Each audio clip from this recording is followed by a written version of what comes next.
जय श्री हरि विष्णु। जय माता लक्ष्मी। भाइयों और बहनों, आप सभी का स्वागत है।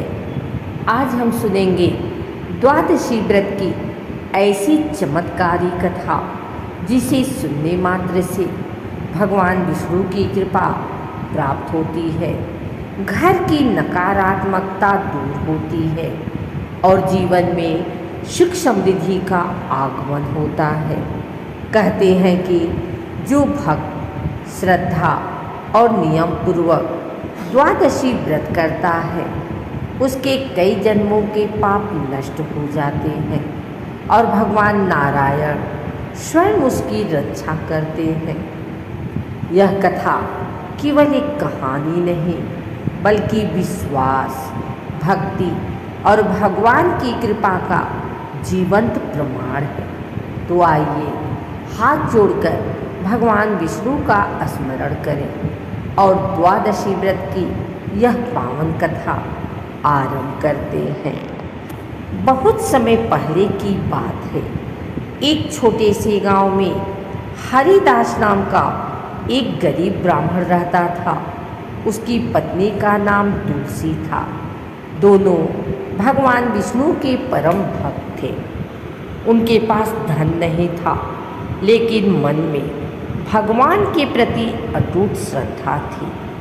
हरिदास प्रतिदिन सुबह नदी में स्नान करता, तुलसी में जल चढ़ाता और भगवान विष्णु का नाम लेकर ही अन्न ग्रहण करता। लेकिन समय हमेशा एक जैसा नहीं रहता। धीरे धीरे उनके घर की स्थिति और खराब होने लगी। कई बार 2 समय का भोजन भी नसीब नहीं होता था। गांव वाले उनका मजाक उड़ाते, भक्ति से पेट नहीं भरता।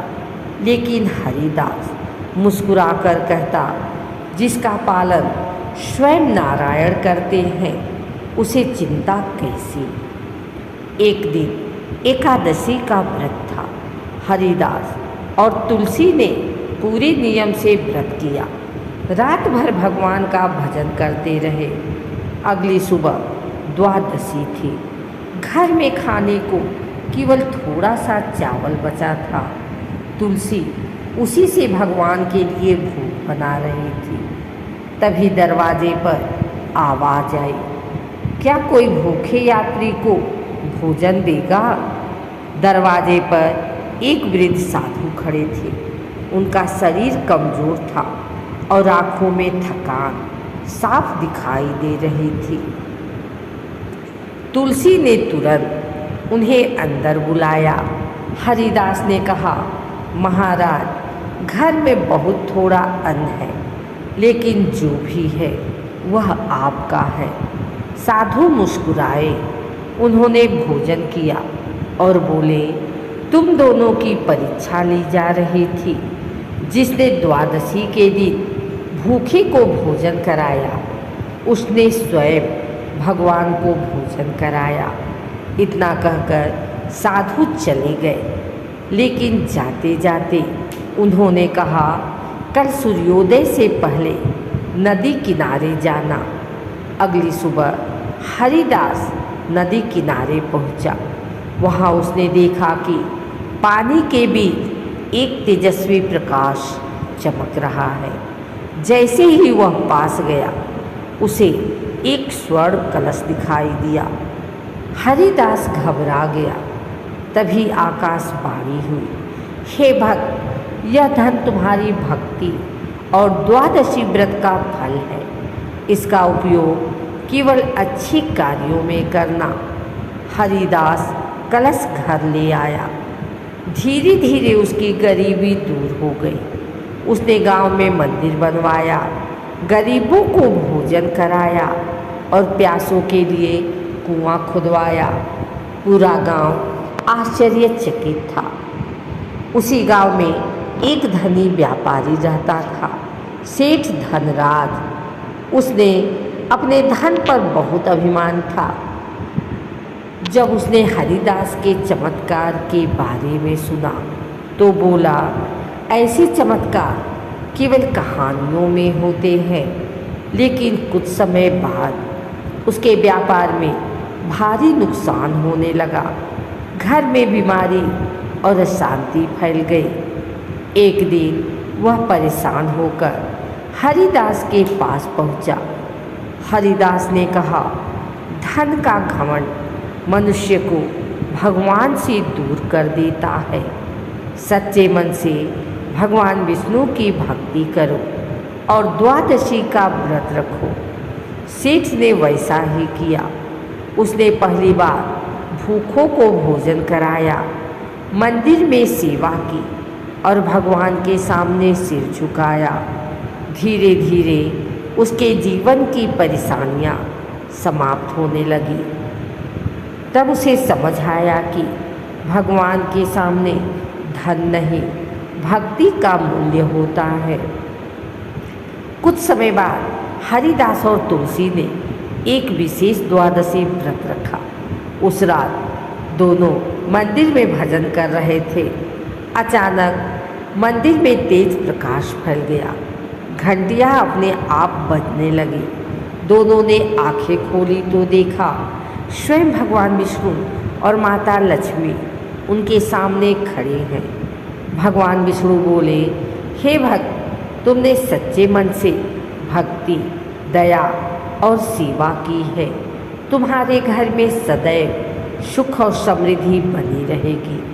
माता लक्ष्मी ने कहा, जहाँ श्रद्धा और सेवा होती है वहाँ मैं स्वयं निवास करती हूँ। इतना कहकर भगवान अंतर ध्यान हो गए। हरिदास और तुलसी की आँखों में आनंद के आंसू बहने लगे। कहा जाता है कि द्वादशी व्रत करने से भगवान विष्णु की विशेष कृपा प्राप्त होती है। घर की नकारात्मक ऊर्जा समाप्त होती है, पितृदोष शांत होता है, धन और अन्न की कमी दूर होती है, रोग और दुख कम होते हैं, परिवार में सुख शांति बनी रहती है। विशेष रूप से द्वादशी के दिन गरीबों को भोजन कराना और तुलसी पूजा करना अत्यंत शुभ माना जाता है। भाइयों और बहनों, भगवान को महंगे भोग नहीं चाहिए। उन्हें चाहिए सच्चा मन, दया और श्रद्धा। जो भूखे को भोजन देता है, प्यासे को पानी देता है और भगवान का नाम प्रेम से लेता है, भगवान कभी उसका साथ नहीं छोड़ते। जीवन में चाहे कितनी भी कठिनाई आए, विश्वास मत छोड़िए, क्योंकि भगवान देर कर सकते हैं लेकिन भक्त की पुकार अनसुनी नहीं करते। हे प्रभु श्री हरि विष्णु, हे माता लक्ष्मी, जैसे आपने हरिदास और तुलसी के जीवन को सुख और समृद्धि से भर दिया, वैसे ही इस कथा को सुनने वाले सभी भक्तों के जीवन में खुशियाँ भर दीजिए। जिस किसी के घर में दुख, रोग, दरिद्रता या चिंता है, उनके सभी कष्ट दूर करे प्रभु। भक्तों के घर में अन्न, धन, सुख और शांति का सदैव वास रहे। बोलिए श्री हरि विष्णु भगवान की जय, माता लक्ष्मी की जय, तुलसी माता की जय। यदि आपको यह कथा अच्छी लगी हो तो इसे अपने परिवार और मित्रों के साथ अवश्य साझा करें। धर्म की जय हो, अधर्म का नाश हो और संसार में प्रेम एवं सद्भावना बनी रहे। जय श्री हरि विष्णु।